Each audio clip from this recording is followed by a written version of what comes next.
बिस्मिल्लाहिर्रहमानिर्रहीम। अस्सलाम वालेकुम नाज़रीन, आप देख रहे हैं अनोखा अंदाज। मैं आपका होस्ट जमाल सिद्दीकी। उम्मीद करता हूँ आप खुश व खुर्रम होंगे। नाज़रीन कराम, एक तरफ अमेरिका जो है वो ईरान के साथ मामलात में मशगूल है, तो दूसरी तरफ ब्लिंकन जो है वो इस वक्त साउथ एशिया का दौरा कर रहे हैं और इतलात ये आ रही हैं कि वो दौरा जो है वो जल्दबाजी में मुख्तसर कर दिया गया है। आखिर क्या वजूहात हैं कि ब्लिंकन ये वो शख्स हैं जिन्होंने अब से 2 दिन कबल एक बयान दिया था जिसमें कहा था कि ईरान के खिलाफ प्लान बी के ऊपर जो है वो हतमी फैसला कर लिया गया है। अगर डिप्लोमेसी फेल होती है, टॉक्स रिज्यूम नहीं हो पाते सही से, तो फिर जो है वो दोबारा प्लान बी के ऊपर काम किया जाएगा। मगर उसी असना में हमने देखा कि एक साथ अमेरिका जो है वो एक रुख पे काम नहीं करता, वो 2 से 3 रुखों पे काम कर रहा होता है। जो दोस्त का दूसरा रुख है वो है यूक्रेन और तीसरा रुख जो है वो साउथ चाइना सी है।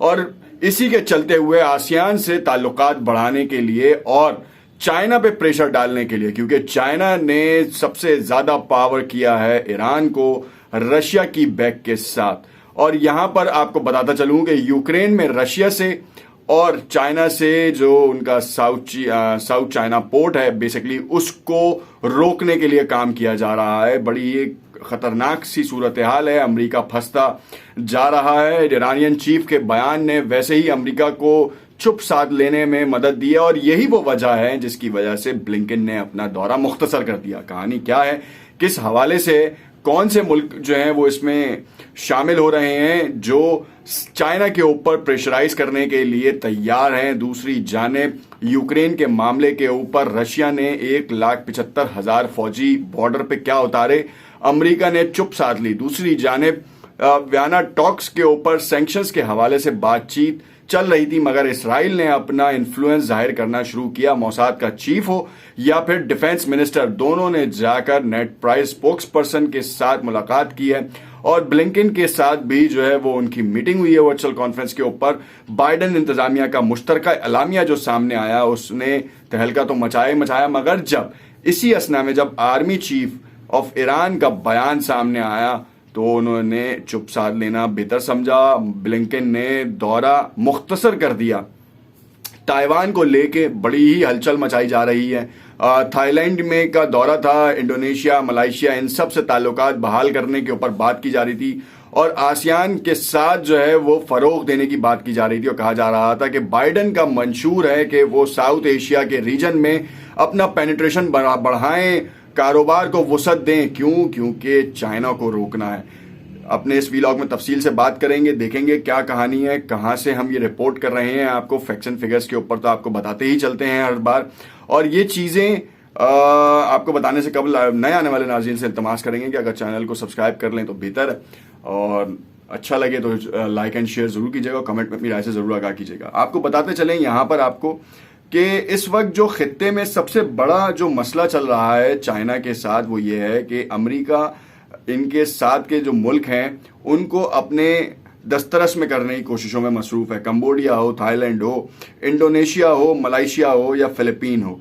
ताइवान के हवाले से बातचीत की जाती है कि चाइना ने फौजी असर रसूख और धमकियों से जो है वो ताइवान को कब्जे में लिया हुआ है और उस पूरे पोर्ट के ऊपर जो पूरा सी बेल्ट है वहां पे यूएस की फ्लीट नहीं है। मगर आपको ये भी बताते चलें कि अब से कुछ देर कबल जर्मन का पहली बार जो फ्लीट है, नेवी फ्लीट, वो उस रीजन में दाखिल हो गया है और वो इसलिए दाखिल हुआ है कि यूएस को पेनिट्रेशन नहीं मिल रही थी, तो वो जर्मनी से उसने बाकायदा ट्रैकिंग के लिए वहां पर उस फ्लीट को दाखिल कराया। खैर, इसके हवाले से बताते चलें, जो मुल्क आपको बता रहे हैं इसकी जो सबसे बड़ी कहानी है वो इकोनॉमी को स्टेबलाइज करने के लिए अमेरिका ने इन मुल्कों से रसाई की है।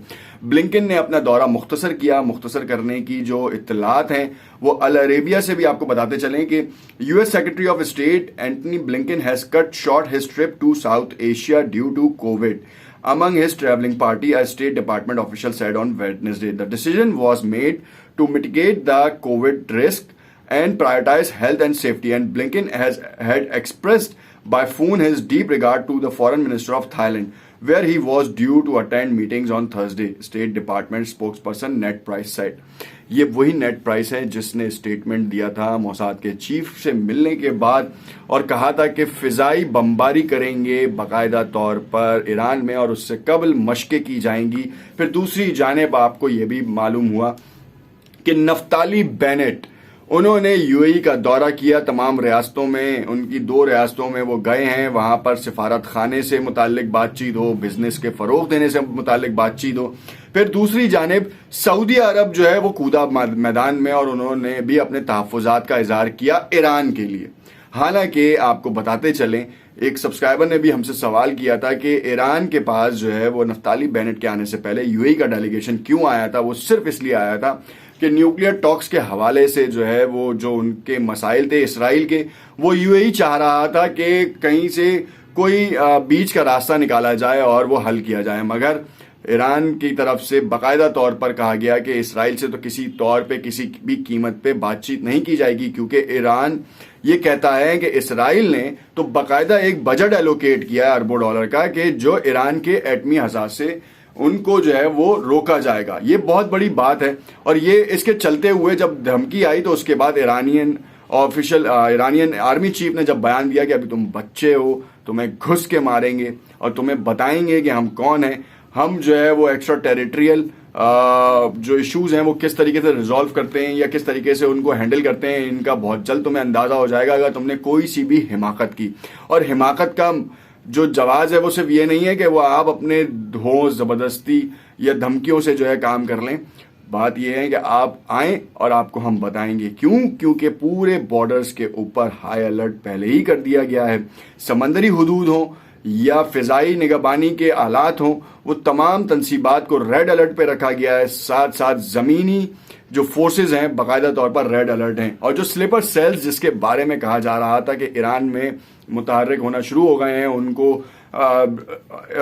ओपन किया जा रहा है और फिर जो है ईरान की जो मेन इमारतें या मेन एसेट्स हैं उनको तबाह किया जाएगा। मेन एसेट्स में ज़रूरी ये नहीं है कि जगहों की होंगी, ये अहम शख्सियात को भी निशाना बनाने के हवाले से बातचीत की जा रही है, क्योंकि सुप्रीम लीडर के हवाले से हमने माजी में देखा कि बहुत से थ्रेट्स हमें मिले और उसके बारे में इंकशाफात भी हुए, जिसके बाद उनकी सिक्योरिटी को सबसे ज़्यादा महफूज तरीन बनाया गया। साथ में इस चीज़ का भी ख्याल रखा गया कि आवाम को किसी तौर पर भी परेशानी का सामना ना करना पड़े, क्योंकि ईरान की economical situation day by day worse होती जा रही है due to the sanctions, due to the COVID issues. मगर इनको बेहतर अंदाज से चलाने के लिए रशिया और चाइना अपना भरपूर किरदार अदा कर रहे हैं। साथ में पाकिस्तान भी कहीं ना कहीं शामिल है और वो भी अपने तमाम तर वसाइल बरूए कार लाते हुए ईरान की जो प्रोडक्ट्स हैं वो खामोशी से पाकिस्तान एंटर करा के उसको सपोर्ट कर रहा है। बलूचिस्तान के रीजन से ये काम हो रहा है, जिसकी वजह से इकनॉमी की सिचुएशन थोड़ी बहुत बेहतर हुई है। मगर इस वक्त भी क्राइसिस ईरान के सर पे मंडला रहे हैं। देखना यह है कि एक बार वियना टॉक्स एक साइड पे हो जाती हैं तो फिर उसके बाद ईरान की तरक्की और ईरान के ऊपर जो थ्रेट्स हैं, जो डर के मारे इसराइल दे रहा है, उनका भी कोई ना कोई इलाज जरूर होगा। उम्मीद करता हूं आपको तबसरा भी समझ में आया होगा और ये फैक्ट्स एंड फिगर्स के ऊपर है, आप इसको ट्रैक भी कर सकते हैं और आपको हासिल वसूल भी आपको बता इसलिए रहे हैं क्योंकि आप बेल्ट्स के ऊपर भी देखेंगे तो आपको समझ में आ जाएगा। शेयर कीजिएगा, लाइक कीजिएगा और कमेंट में अपनी राय से जरूर आगाह कीजिएगा। शुक्रिया।